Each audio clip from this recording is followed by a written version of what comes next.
She looked at me, smiled like nothing had happened, and said, "Every day, I used to pray you'd come back. I stopped praying 5 years ago." That sentence broke something in me I didn't know was still intact. Welcome to the channel. Subscribe if you love stories that hit where it hurts. 10 years ago, I was 24, and I thought I had life figured out. I was dating a girl named Mira. We'd been together since college. 4 years. Technically, she was my second girlfriend because I had a small fling in high school, but that was neither here nor there. I feel she was my first actual girlfriend. She was the kind of person who remembered everything. Not birthdays and anniversaries. I mean everything. She remembered that I once said I liked the smell of old bookshops, and 6 months later, she gifted me a candle that smelled exactly like one. That's who she was, but I was 24 and stupid. Inexperienced and unknown about the kind of women that are out there. Who takes your peace, dignity, and everything? Soon I got a job offer in Bangalore. Good money, new city, fresh start. Mira was finishing her master's in Pune. Long distance was the obvious option. She wanted to try. I told her I didn't believe in long distance. The truth? I wanted freedom. Too much excitement about a new perspective. I wanted to walk into a new city with no attachments, no girlfriend texting me, "Where are you?" No obligations. So I ended it. Clean. Slowly building up, and then one conversation in a coffee shop. She didn't cry in front of me. She just said, "If that's what you need." She picked up her bag and walked out. I remember she left her coffee untouched. Something itched in my gut, but Bangalore was everything I wanted. New friends, new bars, new women. For 2 years, I didn't think about her at all. Then, somewhere around year 3, the excitement faded. Yes, I had a few flings, a few one-night stands, but I was never that guy. I was forcing myself to be that guy. Colleagues, acquaintances, friends. Everyone is a bachelor at that stage. The city felt the same every weekend. The people I met were fun but forgettable. I started remembering small things. The way Mira would read to me when I couldn't sleep. How she'd argue with auto drivers on my behalf because I was too non-confrontational. I almost called her 100 times. I never did, never could press that call button. Pride, I think, or fear that she'd already moved on. Fast forward to last month. I'm 31 now, back in Pune visiting my parents. I walk into a bookshop, the old kind, the kind she would have loved, and she's there, standing in the poetry section. Same eyes, same way of tilting her head when she reads. She saw me and smiled. Not a big smile, not a cold one either, just recognition. We talked for 20 minutes. She's married now. A guy named Arjun, software engineer. They have a daughter, 3 years old. She showed me a photo. The girl had Mira's eyes, that same life oozing out. I asked her if she was happy. She said yes. Not quickly, not defensively, just yes. And a long pause as if words wouldn't justify the means. Then I made the mistake of being honest. I told her I think about her sometimes, that I wonder what would have happened if I hadn't left. And that's when she said it. Calm. No anger, no sadness. Every day I used to pray you'd come back. Every single night for 2 years, I kept my phone next to my pillow hoping you'd call.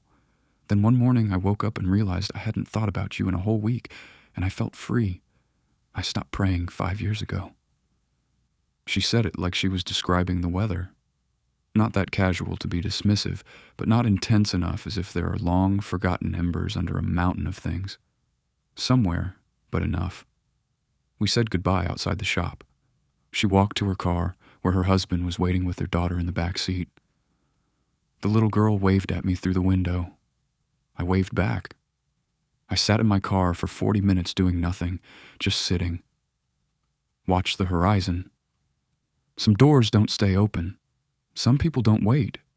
And the worst part isn't that she moved on. The worst part is that she was right to. I know my story is not some dramatic cheating or revenge story, just a simple story of realization coming far too late. Story 2. People say if it's meant to be, it finds its way back. That's a beautiful lie. Some things are meant to be, and they still break. I still remember the exact shade of the sky the first time he looked at me like I meant something. It was this bruised, sort of purple or very dark blue, something you can't find in any hardware or coloring sketches, with burning yellow and reddish hue. Not quite night, not quite evening, the kind of sky that can't make up its mind. We were sitting on the hood of his car outside the diner where I worked double shifts that summer. I smelled like coffee and fryer grease. He smelled. He smelled like honesty. And when he turned to me and said, "You know, you're the only real thing in my whole life," I believed him. God help me, I believed him completely. It's not a woman thing. Sometimes you just know when the person is being completely genuine. His name doesn't matter. If I tell you, you'd just turn it into a face, and the face would be wrong. What matters is what he was to me, the first person who made silence comfortable. We could drive for 40 minutes without a single word, and it never felt empty. It felt like a house with all the lights on. It felt like home before I even knew I'd been homeless, with my parents constantly fighting, bickering, torturing each other. He was the only space where I felt some kind of home. We were 23. I was finishing school, working too much, sleeping too little. He was building furniture in his uncle's garage, dreaming about opening his own workshop someday. We didn't have money, we didn't have a plan. But every night, he'd show up at my door around 11 with 2 cups of tea and this crooked, ridiculous smile. Every night, I would spike the tea with vodka, and for an hour, the world was exactly the right size. I think that's what I loved most. He made the world small enough to hold. But here's the thing nobody tells you. Love doesn't always end with a fight or a betrayal or a slammed door. Sometimes it ends because you get careless with it. You don't see that small ripple growing too big until it already has. One night, my mom hit my dad so hard on the forehead that he had to be hospitalized. The cops and the judge knew it was time for separation. The previous month, it was my mom who was bleeding. This month, it was my dad. So mom decided to move to the next state, closer to her sister. Dad decided to stay. I couldn't choose, but I always knew I had to go with my mother. He told me he would take care of my father. Nobody knew that decision would change everything. At first, I thought, yeah, my dad is here. After a few months apart, we'll come back, and I'll pick up where I left off with him.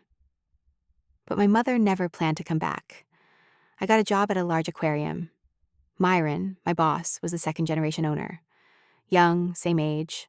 Not electric, not T at 11 safe. Insurance policy safe. 1 week became 1 month, and 1 month became 1 year. And slowly, without admitting it to myself, I trained myself not to think about the one back home. It started with small things. He'd call and I'd let it ring because I was tired, and I figured he'd understand. He always understood. That was the problem. He made it so easy to take him for granted that I didn't even notice I was doing it. He was afraid of losing me.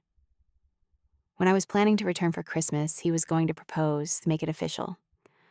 But by then, our nightly tea ritual had turned into dates with Myron. And one day my mother stoked something. She said, "Don't choose with your heart, choose with your brain. Myron is right for you." So I never went home that Christmas. My dad was disappointed. But most importantly, I disappointed the man who was my rock.